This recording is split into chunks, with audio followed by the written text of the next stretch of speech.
नौजवान कहता है नौकरी दे दो, सरकार कहती है पैसा नहीं है, अग्निवीर लेके 4 साल की नौकरी करो। भारत की सेना कहती है पैसा दे दो, सरकार कहती है तुम्हारे बजट का 63,000 करोड़ रुपए कम करेंगे। माताएं बहनें कहती हैं गैस का सिलेंडर बढ़ गया, बच्चे के दूध का दाम बढ़ गया, आटा दाल चावल महंगा हो गया, उसको कम कर दो, सरकार कहती है पैसा नहीं है। किसान कहता है फसल का दाम दे दो, फसल का दाम दे दो, सरकार कहती है पैसा नहीं है। अरे बुजुर्ग कहते हैं हमारी रेल की तीर्थ यात्रा, उसकी रियायत क्यों कम कर दी, सरकार कहती है हमारे पास पैसा नहीं है। देश के लोग कहते हैं शिक्षा का बजट तो बढ़ा दो, सरकार कहती है 2% से ज्यादा बजट नहीं है। अरे स्वास्थ्य का बजट तो ठीक कर दो, मोदी जी, सरकार कहती है पैसा नहीं है।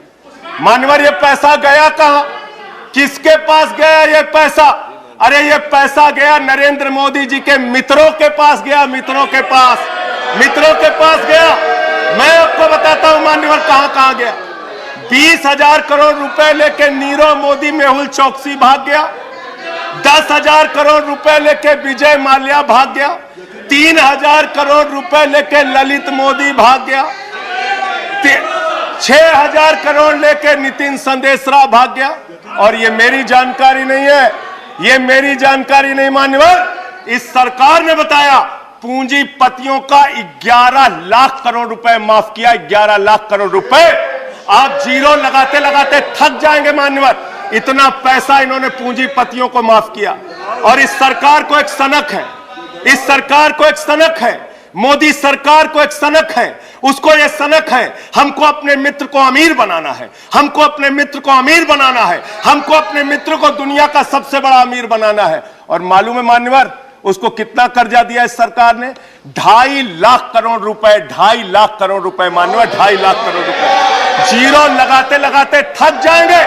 एक इंसान को 2.5 लाख करोड़ रुपए और बच्चे के दूध पे टैक्स लगाते हो, आटा दाल चावल पे टैक्स लगाते हो, हिंदुस्तान के गरीब आदमी का खून चूसने का काम करते हो। सरकार किसके लिए चल रही मान्यवर? यह सरकार किसके लिए चल रही है? इसको ध्यान से हमें सोचना पड़ेगा। जब हम इसी सदन में किसान के काले कानून का विरोध कर रहे थे, हमें सस्पेंड करके बाहर कर दिया गया। 1 साल के बाद यह सरकार कहती है अब हमें होश आ गया, हमारी तपस्या में कमी रह गई, हम काला कानून वापस ले रहे हैं।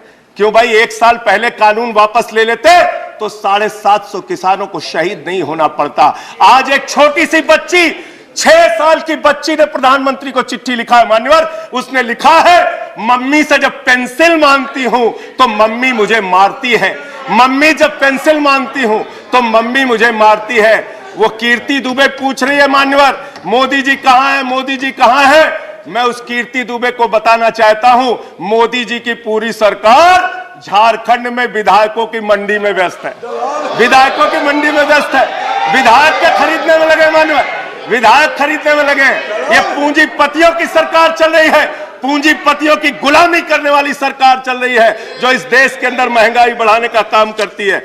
गरीब के लिए खाने के लिए पैसा नहीं, 800 दवाओं पर, कैंसर की दवा पे, किडनी की दवा पे, टीबी की दवा पे आपने दाम बढ़ा दिया, आपने अस्पताल के कमरे तक पे दाम बढ़ा दिया। आपकी सरकार डीएचएफएल के लिए काम करती है। 34,000 करोड़ रुपए बैंकों का घोटाला डीएचएफएल ने किया और 29 करोड़ रुपए भारतीय जनता पार्टी को चंदा दिया है मान्यवर। इनसे हिसाब मांगना चाहिए। क्यों नहीं जाती ईडी इनके पास, क्यों नहीं जाती सीबीआई इनके पास? इनसे सवाल पूछना चाहिए।